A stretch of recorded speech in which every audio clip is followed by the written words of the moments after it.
Hola, soy Paula Alvarado, soy jefe de comunicaciones globales en el Uppsala Monitoring Center. Vengo haciendo comunicaciones hace más de 20 años en diferentes partes del mundo.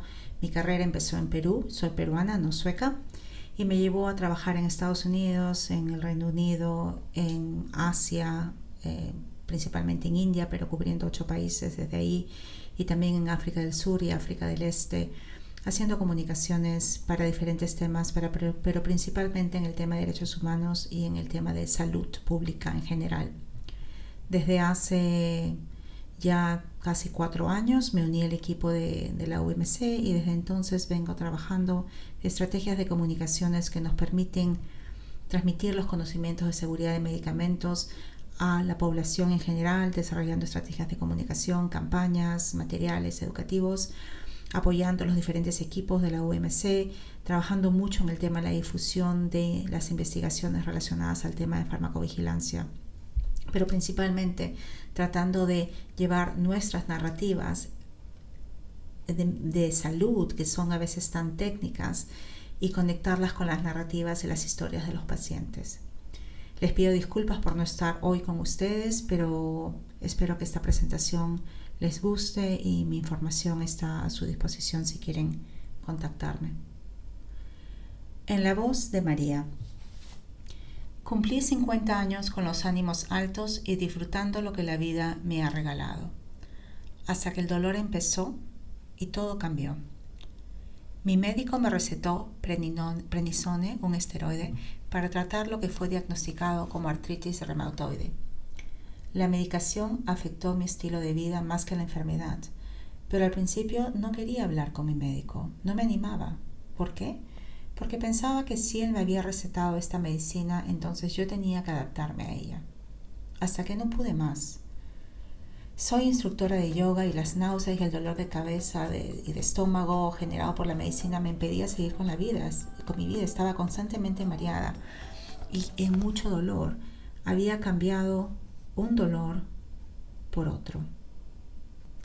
María es una amiga mía que compartió esta historia conmigo y me autorizó a usarla como un ejemplo de la importancia de escuchar a los pacientes y de integrar la narrativa y de integrar la riqueza de esa narrativa que nos cuenta cómo las medicinas interactúan con nosotros.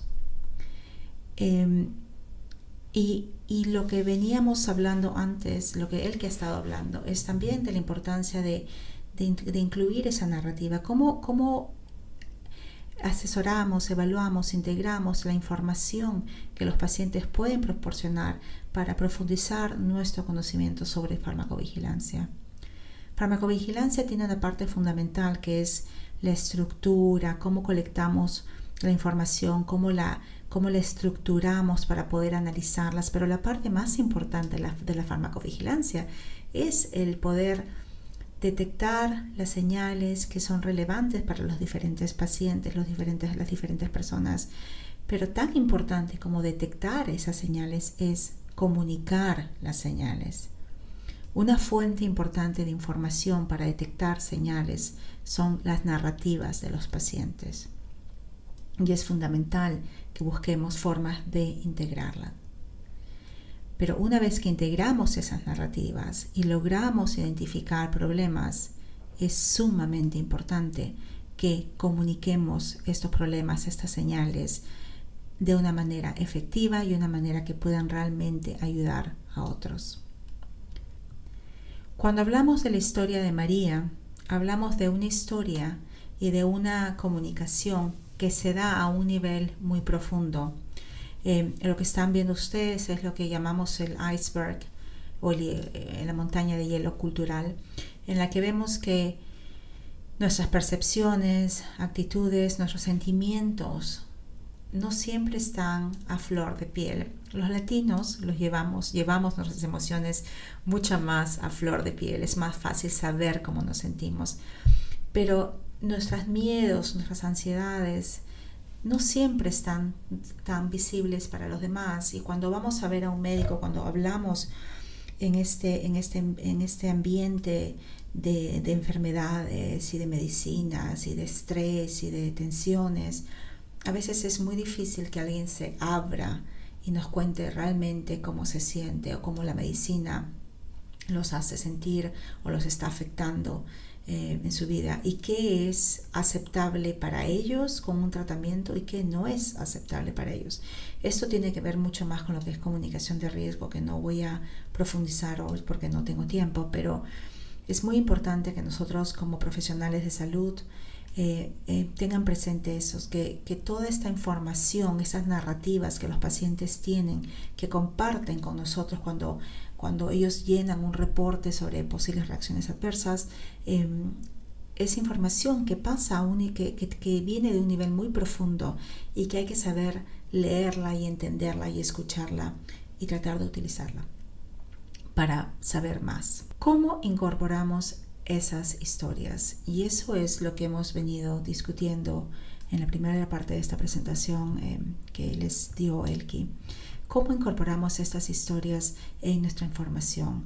¿Cómo tenemos estas conversaciones? Bueno, esto es una pequeña broma que quiero compartir con ustedes, pero es la importancia de integrarlos. Y bueno, para integrar las historias de los pacientes, primero tenemos que generar historias de pacientes, ¿verdad? Tenemos que saber, tenemos que recibir, tenemos que involucrar a los pacientes de una manera activa para que se comuniquen con nosotros y nos cuenten esas experiencias y compartan esas experiencias.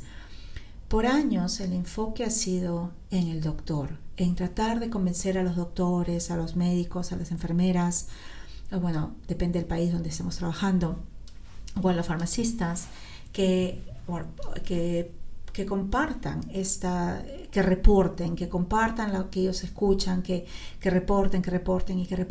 Y siempre escuchamos lo mismo, que los médicos no tienen tiempo, que la gente los formularios son complicados, que se emiten reportes y que a veces no escuchamos nada y no sabemos qué es lo que está pasando. Pero lo que estamos intentando ahora es tratar de acercarnos, bueno, y no solamente ahora, se viene intentando hace años, pero más y más con un poco más de fuerza, es acercarnos a los pacientes. Los pacientes son los que son afectados por los efectos secundarios.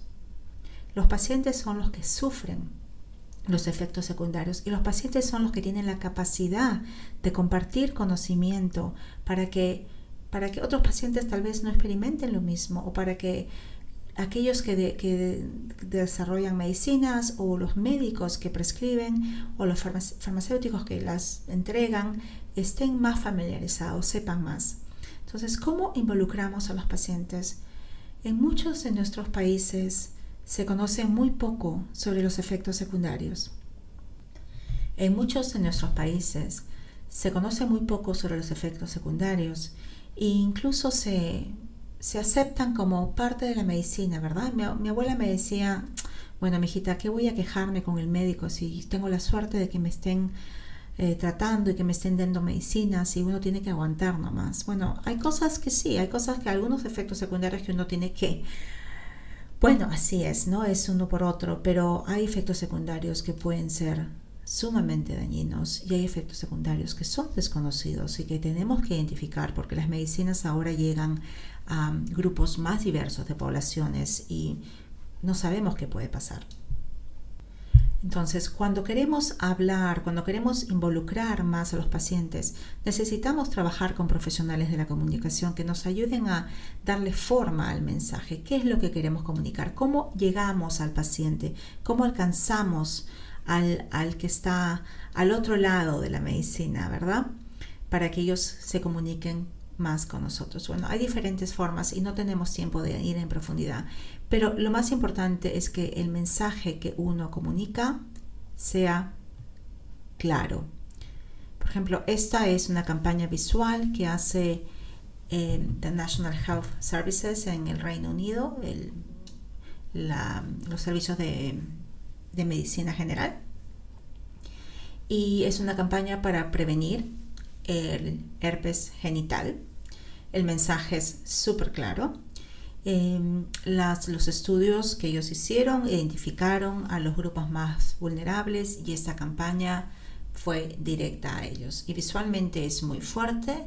No tratan de no puedes en comunicaciones de salud tratar de suavizar el mensaje necesita ser de impacto, causar una reacción para que la gente lo recuerde, y en este caso las investigaciones confirmaban que los grupos más vulnerables eran las mujeres que tenían relaciones sexuales después de haberse tomado tal vez algunos demasiados tragos sin tomar las precauciones debidas. Entonces esa campaña fue muy efectiva, la mantuvieron por varios meses y tratando de influenciar la forma que uno piensa en relación al herpes genital, vinculándolo con el alcohol y el sexo irresponsable.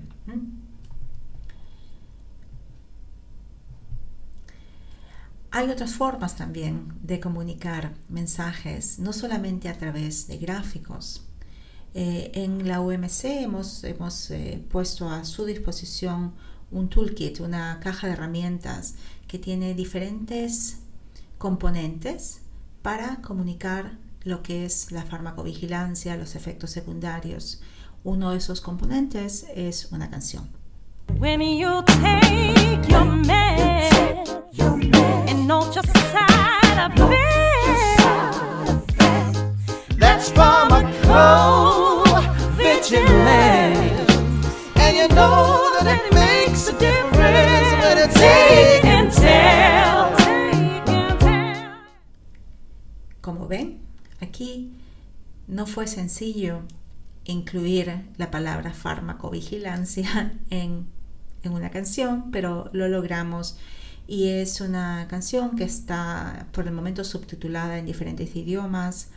Hay una versión cantada en chino, hay una versión reggae que ha pegado bastante bien en África, y estamos en este momento trabajando en una versión en español que espero tenerla lista para fines de año y que esperemos que sea tan pegajosa como Despacito. ¿Qué queremos lograr con nuestras comunicaciones? Es otro aspecto fundamental. Si lo que queremos es que los pacientes reporten más los efectos secundarios, o que pongan tal vez, que hablen más con sus médicos, como es el mensaje de Take and Tell, o que reporten más a la industria farmacéutica, tenemos que tener muy claro qué es lo que queremos lograr. Y esto no es fácil. Hay muchas veces que la misma gente, un equipo estratégico en una organización, no se pone de acuerdo qué es lo que queremos lograr. Esto es una pieza fundamental para los que hacemos comunicaciones. ¿Cuál es el objetivo de estas comunicaciones? ¿Qué queremos lograr? Por ejemplo, aquí hay una campaña que está en Asia del Sur para tratar de ayudar a las mujeres embarazadas y tratar de trabajar con los familiares y la comunidad cercana para que les apoyen y tratar de reducir el fallecimiento de las mujeres embarazadas y en Asia del Sur, en diferentes países, sobre todo en las zonas rurales de países como India, Bangladesh y Nepal. Hay otras formas de comunicar en África del Sur. Información sobre ébola, por ejemplo, se compartía a través de graffiti, que es un espacio muy común para compartir información en muchos países en África, y es bastante efectivo, tiene mucho mayor impacto que poner algo en la televisión, por ejemplo. Entonces hay que pensar un poco también creativamente cómo compartimos los mensajes, cuáles son los canales que utilizamos. Salgamos un poco de pensar que es la prensa, la radio y la tele. Sí, la radio es muy efectiva, la tele menos, y hay otras formas de comunicarnos, como paneles así de graffiti, que pueden ser de mucho impacto. ¿A quién queremos llegar? Es otra pregunta clave en el tema de comunicaciones. ¿Quién es nuestra audiencia?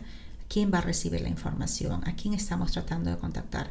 Si queremos contactar estudiantes, como por ejemplo como este grupo en Tailandia, entonces tal vez la mejor manera de alcanzarlos o de llegar a ellos es a través de universidades. Tal vez la mejor manera de llegar a la gente no son los medios tradicionales. Tal vez podemos hablar de teatro, podemos hablar de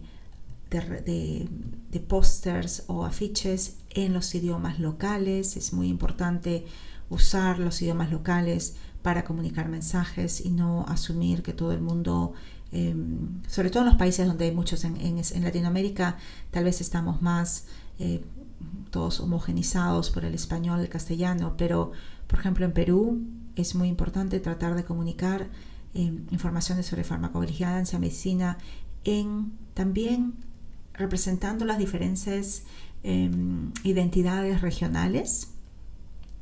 El quechua y el aymara no son idiomas que se escriben normalmente, entonces tenemos que tal vez recurrir más a los gráficos para comunicarnos. En este caso esa es una campaña que viene de Singapur y que están hablando del tema de las medicinas ilegales o las medicinas falsas que matan a la gente, y sobre todo se consumen por grupos de migrantes que vienen a trabajar a Singapur y que no hablan el idioma local, y entonces esos afiches están trabajados en sus idiomas. Bueno, hemos hablado un poco de cuál es el mejor medio para comunicarlo, ¿no? Depende de quién estamos tratando de alcanzar. Aquí, por ejemplo, vemos una forma de comunicar también el mensaje, que es a través del teatro. El teatro callejero es una forma muy válida, es el teatro callejero que se lleva después a escuelas y universidades. Y en este caso es un trabajo que realicé en Asia del Sur, en el que el dios Ram castigaba a aquellos que discriminaban a la gente que vivía con SIDA, y que trataba de comunicar el mensaje de que teníamos que tener compasión, integrarlos en nuestra vida, verlos como iguales, aprender realmente cuáles son los riesgos y respetarlos, ¿no? Entonces era una serie de obras que se realizaban en diferentes países y los llevamos a cabo durante 5 años. Medimos el impacto, fue un suceso, y es una forma de aumentar el conocimiento que existen en las comunidades también. Otra forma es trabajar con los medios sociales. Más y más estamos trabajando, no solamente nosotros, pero también otras organizaciones como el Medicines and Healthcare Products Regulatory Agency en el Reino Unido, que es el equivalente al FDA, que trabajó una serie de animaciones en los medios sociales para generar mayor conocimiento sobre el tema de las medicinas falsas, sobre todo las semanas o los meses previos al verano, en el que todo el mundo quiere bajar 7 kilos sin morirse. Y bueno, hay mucha venta por internet de estas medicinas mágicas que después causan serios efectos secundarios, reacciones adversas. Por ejemplo, esta diapositiva este GIF, esa animación, es una campaña que hizo Scope, que Scope es un grupo que trata de promover el research y las investigaciones, y el conocimiento sobre reacciones adversas, y se enfocan trabajando en Europa. Hicieron una campaña también a través de los medios sociales para concientizar a la gente sobre el tema de los efectos secundarios.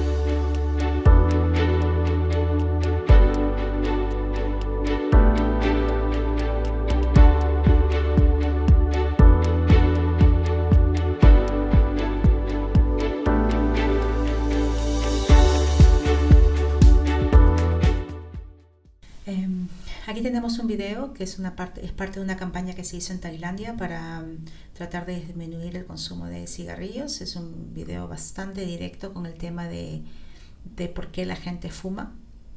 ¿Podemos ver un poquito de él?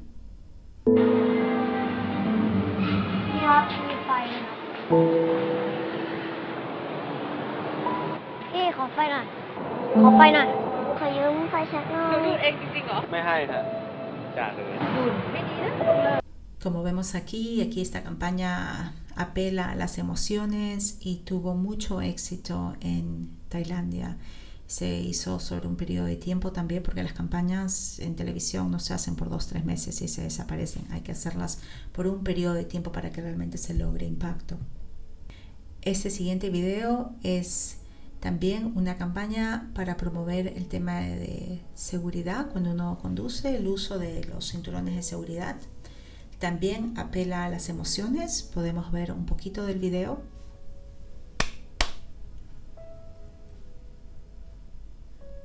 Y en ese video vemos como el impacto es muy fuerte, ¿no? Todos hemos estado en esa situación en la que a veces nos olvidamos de ponernos el cinturón de seguridad. Somos latinos y por lo menos yo sé que mi madre siempre se olvida y son mis hijos quienes cuando estamos en Perú se lo recordamos constantemente. Entonces apela a las emociones, nos conectamos con la información.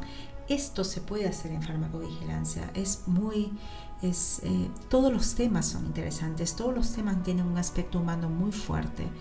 Y la farmacovigilancia nos trae a ese espacio en el que todos queremos estar sanos, todos queremos tener una buena relación con nuestros médicos y tener un buen uso de los medicamentos en el que realmente nos traigan más beneficios.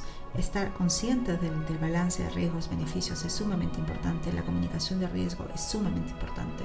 Como dije anteriormente, no voy a entrar en detalle en este momento porque ya me estoy pasando de mi tiempo, pero es importante que tengamos presentes que necesitamos más narrativas de los pacientes para entender más y mejor cómo las medicinas se comportan en diferentes grupos, en diferentes poblaciones, y para realmente enganchar, comprometer, involucrar a los pacientes necesitamos alcanzarlos, y alcanzarlos no va a ser de una manera racional mostrándoles datos estadísticos y números.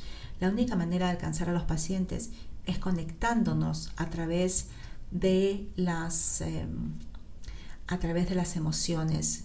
Una de las cosas que estamos haciendo en la UMC, como ven acá, es una serie de libros de comic books para chicos a partir de los 9 años que empiezan desde temprana edad a entender los riesgos de las medicinas, que son de las medicinas falsas, ¿no? Que entienden, que empiezan a entender desde temprana edad el riesgo de tomar medicinas sin prescripción, sin que los padres te autoricen o que el médico te la dé.